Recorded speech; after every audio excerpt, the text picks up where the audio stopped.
नमस्कार, आप देख रहे हैं नवलजी टाइम्स। जुड़े हैं छोटी बड़ी खबरों के साथ। अब आपको प्लास्टिक सर्जरी कराने के लिए नहीं जाना होगा बड़े शहरों में, क्योंकि कम खर्चों में बलिया में ही होगा प्लास्टिक सर्जरी। खबर उत्तर प्रदेश बलिया शहर से है। आपको बता दें कि बलिया स्वास्थ्य के क्षेत्र में बड़ी उपलब्धि जनपद को हासिल हुई है। जनपद के होनहार व युवा चिकित्सक डॉक्टर अनिमेश गुप्ता ने प्लास्टिक सर्जरी की विशेषता हासिल कर बलिया को ही अपना कर्म क्षेत्र बनाने का निर्णय भी ले चुके हैं। सूची हो कि डॉक्टर अनिमेश गुप्ता जनपद के चौक निवासी व गाजीपुर के पूर्व सीएमओ डॉक्टर बद्री नारायण गुप्ता जी के छोटे पुत्र हैं। डॉक्टर गुप्ता ने एमबीबीएस की पढ़ाई दिल्ली के सफदरगंज हॉस्पिटल से करने के बाद एमएस की पढ़ाई राम मनोहर लोहिया हॉस्पिटल नई दिल्ली से की है। इसके बाद डॉक्टर अनिमेश ने पटना मेडिकल कॉलेज से सर्जरी प्लास्टिक में एमसीएच की उपाधि अर्जित की है। इसके बाद आगामी 30 मई को ये एक माह की उस प्रशिक्षण शिक्षा के लिए अमेरिका के सुप्रसिद्ध hospital NYU land zone New York जा रहे हैं। डॉक्टर गुप्ता ने कहा है कि सूची हो कि प्लास्टिक सर्जरी, जिसे पुनर्निर्माण शल्य चिकित्सा भी कहा जाता है, एक चिकित्सा क्षेत्र है जो शरीर के ऊतकों को पुनर्निर्माण करने का या बदलने के लिए सर्जरी का उपयोग भी करता है। यह जन्मदाता 200 चोटों, बीमारियों और प्राकृतिक उम्र बढ़ाने के कारण होने वाले नुकसान की मरम्मत करने या सुधारने के लिए किया जाता है। यह एक व्यापक क्षेत्र है जिसमें कॉस्मेटिक सर्जरी भी शामिल है, जो सौंदर्य लाभ के लिए की जाती है, लेकिन इसका मुख्य उद्देश्य पुनर्निर्माण या सुधार करना है। आइए सुनाते हैं क्या कुछ बोले युवा चिकित्सक डॉक्टर अनिमेश गुप्ता। मैं डॉक्टर अनिमेश प्लास्टिक सर्जन हूँ और अभी बलिया में सेवा दे रहा हूँ प्लास्टिक सर्जरी के से रिलेटेड। और मैंने MBBS सफदरजंग हॉस्पिटल से किया है और उसके बाद MS general surgery and laparoscopy surgery से डॉक्टर राम मनोहर लोहिया हॉस्पिटल दिल्ली से, और पटना से मैंने पटना मेडिकल कॉलेज से प्लास्टिक सर्जरी में MCH किया है। डॉक्टर साहब, MCH करना और बलिया जैसे छोटे शहर के और किसी स्टूडेंट का, और आपने डॉक्टरी किया और MCH किया, MCH में प्लास्टिक सर्जन बनने का ही आपने क्यों सोचा? जब मैं MBBS कर रहा था तब मुझे सर्जन ही बनने का था कि मेरा सर्जन ही बनना है मुझे। और जब मैंने MS किया तो सर्जरी करते समय भी मुझे लगता था कि मैं MCH कर लूँगा तो उसकी ज़्यादा वैल्यू होती है।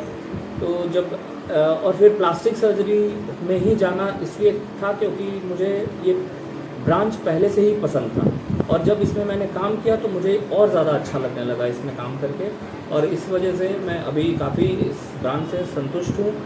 और एक और बात है, बलिया शहर में कोई प्लास्टिक सर्जन नहीं है, और यहाँ के जो मरीज़ हैं प्लास्टिक सर्जरी के, जैसे बर्न के केसेस हैं, पुराना जिनको बर्न या जलने की प्रॉब्लम जिनको होती है, या बर्न कॉन्ट्रैक्चर होता है, या फिर ट्रॉमा के केसेस हैं, या फिर बहुत सारे ऐसे बच्चे पैदा होते हैं जिनकी उंगलियां चिपकी होती हैं, कटे होंठ नाक होते हैं, और बहुत सारे ऐसे पेशेंट्स होते हैं जिनको इलाज नहीं ले पाते हैं क्योंकि यहाँ पे डॉक्टर अवेलेबल नहीं है। तो वो चीज़ मेरे दिमाग में थी कि यहाँ के जो मरीज हैं उनकी सेवा की जाए, और इस वजह से मैंने ये ब्रांच चूज़ किया। ये जब प्लास्टिक सर्जरी करने के लिए जो सारे इक्विपमेंट होने चाहिए थे या व्यवस्थाएं होनी चाहिए थी, क्या अभी आप उसके लिए कर चुके हैं? जी, मेरे पास सारे इक्विपमेंट्स हैं प्लास्टिक सर्जरी से, जिसकी मैंने ट्रेनिंग ली है। मैं फर्दर ट्रेनिंग के लिए US जा रहा हूँ, और वहाँ के जो इक्विपमेंट्स लगते हैं वो यहाँ पे मैं अवेलेबल कराऊँगा। जो भी US में, अमेरिका में यूज़ होता है सारे इक्विपमेंट्स, वो इंडिया में अभी अवेलेबल नहीं है। तो मेरी कोशिश यही रहेगी कि जो जितनी सर्जरीज बाहर होती हैं वो सब इंडिया में हो, और ख़ास करके बलिया में हो, तो वो बलिया शहर के लिए भी एक अच्छी बात होगी और मेरे लिए बहुत प्राउड की बात है। प्लास्टिक सर्जरी में डॉक्टर साहब क्या क्या सर्जरी कर सकते हैं? प्लास्टिक सर्जरी में कॉस्मेटिक सर्जरी से लेके बर्न सर्जरी से लेके कैंसर सर्जरी, रिकन्स्ट्रक्टिव सर्जरी, जैसे अगर किसी को कैंसर हो जाता है तो कैंसर सर्जन कैंसर को निकाल देते हैं, फिर वो पार्ट को भरने का काम हम करते हैं। फ्री फ्लैप्स की सर्जरी करते हैं, फ्लैप रिकन्स्ट्रक्टिव सर्जरी करते हैं। अगर कोई घाव है वो भर नहीं रहा है, वहाँ स्किन ग्राफ्टिंग से या फ्लैप रिकन्स्ट्रक्शन से उस जगह को भरते हैं घाव को।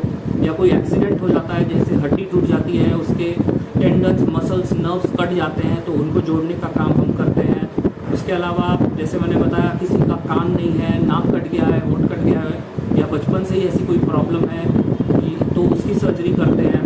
फिर इसमें बर्न के केसेस भी आते हैं, अगर किसी को जल गया है कोई तो उसकी भी सर्जरी हम लोग करते हैं प्लास्टिक सर्जरी से। फिर कॉस्मेटिक सर्जरी आती है, जैसे किसी को शरीर को सुंदर बनाना है, चेहरा सुंदर बनाना है, वो सब। फिर मोटापे की सर्जरी करते हैं, हेयर ट्रांसप्लांट करते हैं, इसमें बहुत सारी तमाम सर्जरीज आती हैं। ये देखने में और सुनने में आता है कि प्लास्टिक सर्जरी महंगी, बहुत ये महंगी ज़रूर है। तो क्या बलिया में आपने ये क्षेत्र चुना है कि बलिया रह के आप ये करेंगे, तो क्या यहाँ आपको उस टाइप के मरीज उतने मरीज मिल पाएंगे? जैसा कि मैंने बताया, प्लास्टिक सर्जरी में बहुत सारे ऐसे सर्जरीज हैं जो कि बहुत ज़्यादा महंगी नहीं है, और जो कॉस्मेटिक सर्जरी होती है स्पेशली वो बहुत महंगी होती है, क्योंकि जैसे कुछ इम्प्लांट्स आते हैं वो लगाने पड़ते हैं, वो बहुत महंगे आते हैं।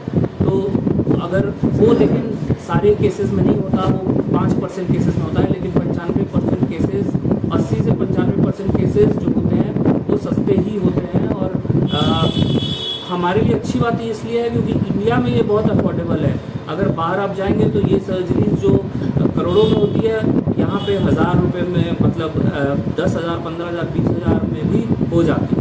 मैं अभी न्यूयॉर्क जा रहा हूँ ट्रेनिंग के लिए, तो वहाँ पे NYU लैंगॉन हेल्थ जो हॉस्पिटल है, वहाँ के जो डॉक्टर्स हैं प्लास्टिक सर्जन, उनके अंडर में मुझे काम करने का मौका मिला है। वो फेस ट्रांसप्लांट सर्जरी करते हैं जो कि पूरी दुनिया में और कोई नहीं करता है। तो वो एक्सपोजर मुझे मिलेगा, तो वो और उसको मैं यहाँ पे अप्लाई करूँगा, तो वो एक अच्छी बात होगी। ये ट्रेनिंग आप कितने दिन के लिए लेने जा रहे हैं? ये मैं अभी 1 महीने के लिए जा रहा हूँ, और उसके बाद मेरा फर्दर भी प्लान है US में फर्दर ट्रेनिंग के लिए। तो वहाँ पे जो ट्रेनिंग होती है वो 1 महीने, 3 महीने या 6 महीने की भी होती है। तो अभी मैं शॉर्ट पीरियड ट्रेनिंग के लिए जा रहा हूँ, उसके बाद मेरा प्लान है लॉन्ग पीरियड ट्रेनिंग के लिए। आपसे अगर लोगों को, बलिया के लोगों को या बाहर के लोगों को इलाज कराना हो तो कहाँ मिलेंगे आपसे? मैं बलिया में शांति देवी नेत्रालय चौक, गुदरी बाजार रोड, बलिया में आता हूँ। सैटरडे संडे को मैं यहाँ पे आता हूँ। यहाँ पे पेशेंट आ सकते हैं दिखाने के लिए, या फिर आप मंडे टू फ्राइडे, सोमवार से शुक्रवार, आप बनारस में हमारा हॉस्पिटल है सरस्वती मल्टी स्पेशलिटी सेंटर, वहाँ पे भी आप आ सकते हैं दिखाने के लिए। और दोनों ही जगह हमारे पास आयुष्मान के अगर मरीज़ आते हैं तो वो हम फ्री ऑफ कॉस्ट उनका सर्जरीज करते हैं। आपका मोबाइल नंबर क्या है जनता के लिए? मोबाइल नंबर है 9650915435।